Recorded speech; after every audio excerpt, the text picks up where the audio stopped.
Welcome back, PC World fans, for another weekly stockpile of all-important PC news.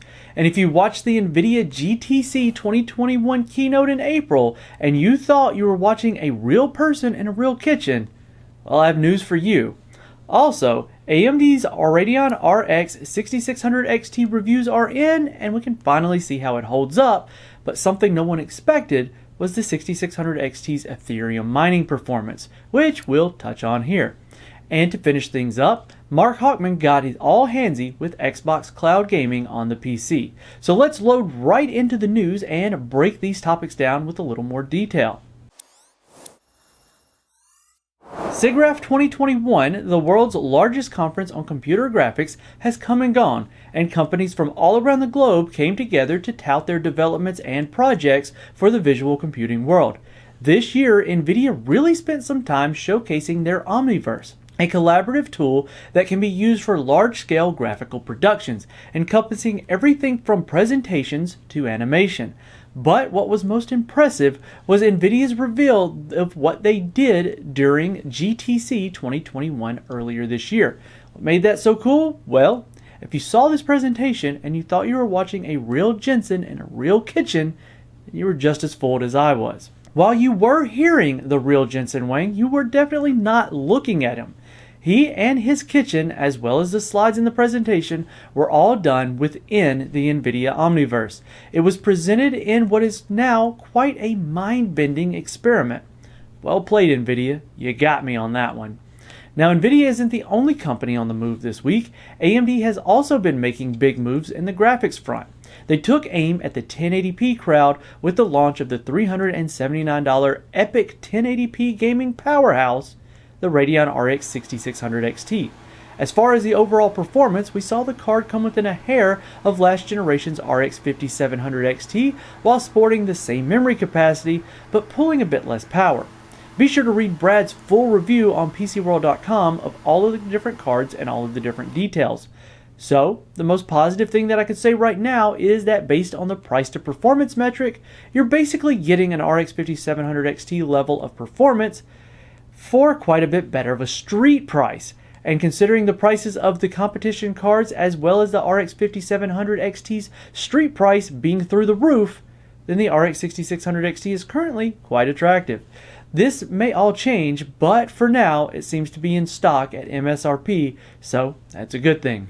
But the MSRP could be short-lived if miners have anything to do with it, because it didn't take long for word to spread like wildfire about the Radeon RX 6600 XT's mining chops.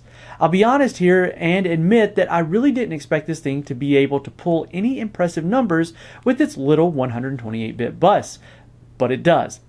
Reports from Reddit and other places with Tom's Hardware show the RX 6600 XT breaking 30 mega hash wall while sipping under 75 watts of power.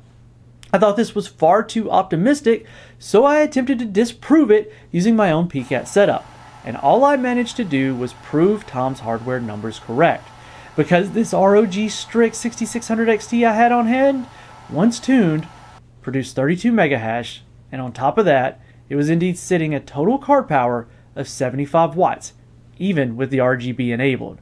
But those are pretty low hashers for the $400 or more mark, so maybe they'll stay out of the miners' hands and stay available for gamers. However, if prices don't pan out and miners buy up all of the inventory hoping for that 4-month ROI, then there's always cloud gaming, right? Xbox Cloud Gaming, that is. We touched on this in an earlier news video when it first became available, but as of August 9th, it opened up to those taking part in the Windows Insider program. Our very own Mark Hawkman took flight and shared his impressions. If you want to get the full details, then you're going to want to follow the link in the description. But the gist of his experience is that the slower the game's pacing and required input response, the better the overall experience will be. And I can echo that sentiment as I've found the same to be true when using it myself. Racing games, I'd hard pass on that, but RPGs or adventure games felt perfectly at home on the streaming platform for me. And right now it offers a great opportunity for PC gamers to get their hands on some Xbox games without the need to upgrade their hardware or buy an Xbox to do so. And when you're done playing a cloud-based game, you just log off, kind of like what I'm about to do with this video. Luckily, neither took up space on your precious hard drive, but unlike Jensen and his kitchen in NVIDIA's GTC 2021 keynote, me and my office here are real.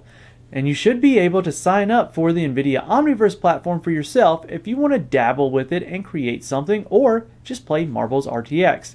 But if Epic 1080p gaming is more your speed than you want to crank up the frames, then the RX 6600 XT is on the streets, thankfully close to MSRPs. As long as miners don't decide that this is their next darling and buy them all up at whatever price the retailers decide is best for them. But if they do, then you have an option to get your game on with Xbox Cloud Gaming on PC. And that's it for this week of news from around the PC world. And if you enjoyed it, please hit that like button and make sure that you're subscribed here to PC World for your regular dose of PC hardware and software, news, reviews, and more.